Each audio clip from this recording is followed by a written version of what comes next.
What's up guys, bob.bob.the.gamer here, coming at you with some more top deck lists. Today we have the top 8 from YCS Orlando 2025. Check it out.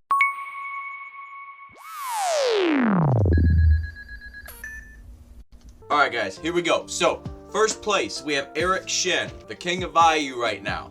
Okay, so Eric Shen, he was on very similar list to his previous one, including both deck devies, the 2 hamsters, and the charge. In his mind right now, deck devi is more important than royal oppression until he sees more of the Gigavise and the forks popping off. You know, oppression's obviously very good against those decks.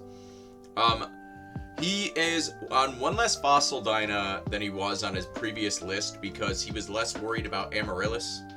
We'll see how that goes going forward with the reprint coming out. And he believes that 2 hamster plus charge really just gets your engine going and allows you to play the deck as it should be and keep its consistency. Personally, I think I would rather have a Lila or maybe a Shura like a True Hero does instead of the charge, because I don't like charging for just one single target, but Eric's a much better Vayu Turbo player than I am, so how can I really judge, right? And he sides in a 3rd Greffer in matchups to where he feels he needs to be more aggressive. For example, against frogs. He wants you to be able to up the tempo and put on the pressure. So congrats to Eric Shen,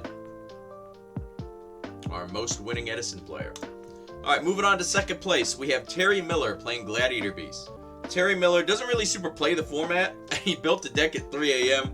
And he was missing a sleeve, so that's why he's a 14-side deck. Card count. At any rate, so he said that if he was going to make any changes to the deck, he would want to play a 3rd the Quarry because he feels like a lot of the Glads are just kind of like small little weak dudes and he needs bigger guys. And that he also wants to possibly look into playing Gladiator Beast Proving Ground because it's basically like a searchable, Rhoda for Gladiator Beasts. There's something that he wants to kind of consider, and I've seen other Glad Beast players do this before, is putting an X-Saber Arabellum into the deck to give the deck the ability to synchro into different things. I don't know if it's worth it, but it does make your cat play a little bit stronger, so that's something that you could do.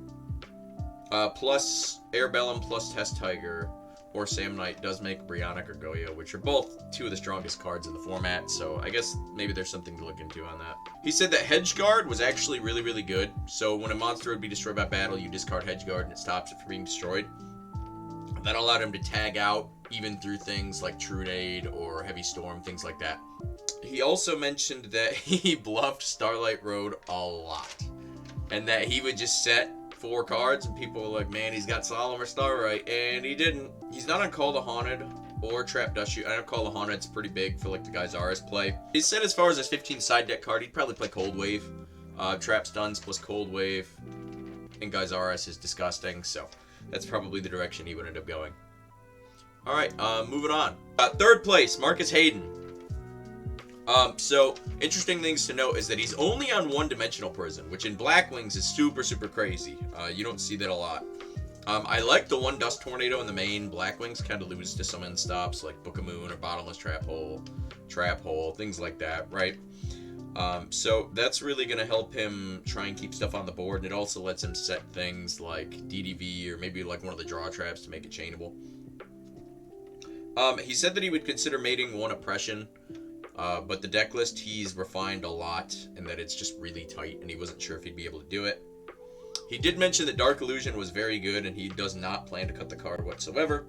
And he also made mention that both soul releases were bad, so congratulations on 3rd place. Moving on. So, we have Dan Rose with Kristiasworn. So, this is very similar to his deck list that he got 1st place with at YCS Niagara. I'll post a side-by-side up for those for you guys. But the 2 cards that are different is he changed, and he took nothing out. Okay, he went from 44 to 46. But he added in Call the Haunted and Card Trooper. His sideboard is pretty similar, it looks like. He's down a Kaiku for, it looks like, Herald of Creation. And he is not on Cyber Dragons this time. Yeah, Dan Rose, man, might be the only dude that could just run 44, 46 cards and just make it happen, man. I mean, getting 4th place after getting 1st place with this many cards in the deck list, dude is cracked. Alright, moving on. we have top 8 now. So, first top 8 we're going to talk about is Aaron R. So he's on Hero Frog. A couple things that he mentioned was that he's on 2 swap and no Unifrog. He hates Unifrog. He thinks it's trash and it's just a garnet that sticks in your hand. He doesn't like it.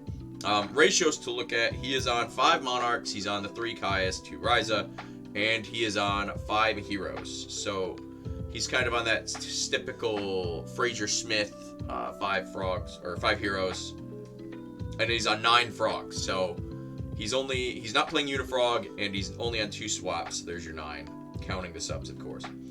He said that he wanted 2 Battle Fader because, yes, it does lose to deck Devi, but in every other matchup, he felt like the deck didn't have enough defense, so he literally would just use the Battle Faders to stay alive, and then the crackback with either the Econ, the Absolute Zero, or even just like a Monarch could be really strong, so that's why he really elected to go that.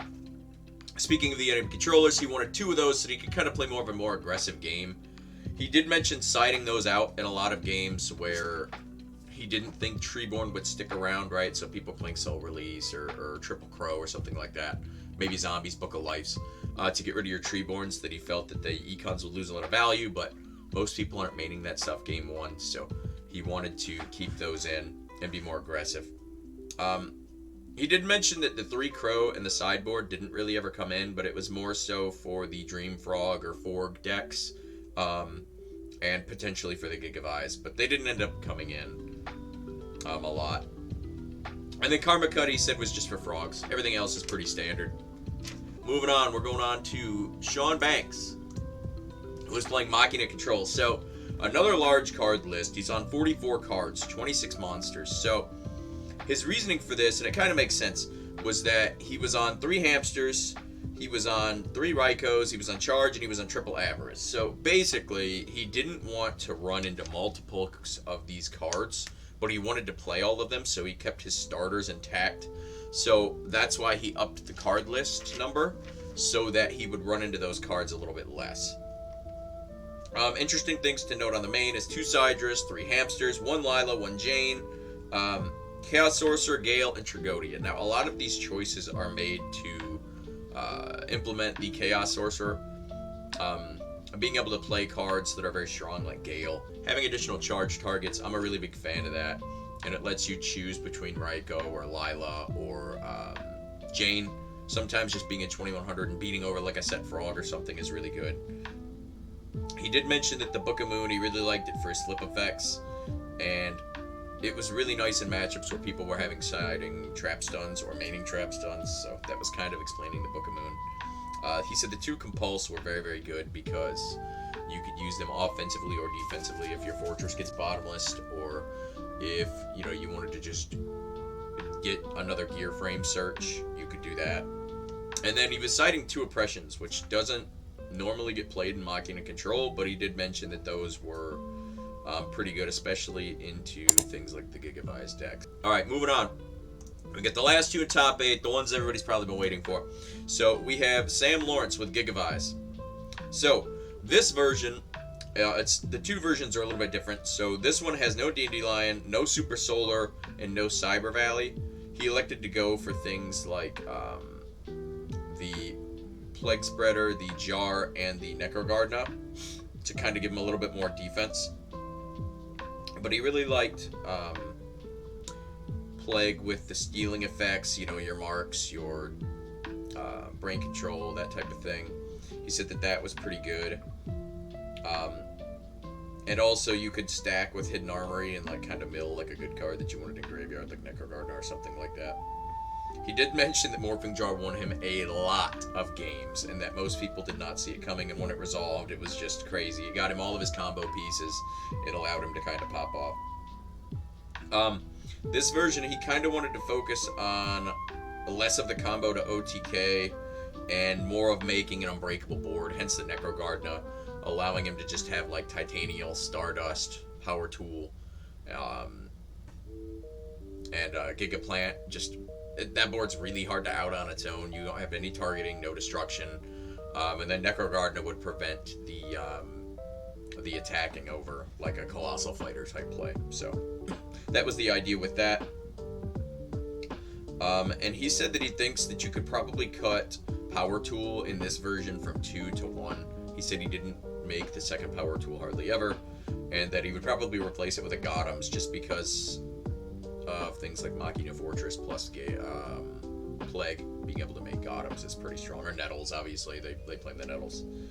Last but not least, we got Marcus LOL, or Marcus Carisse.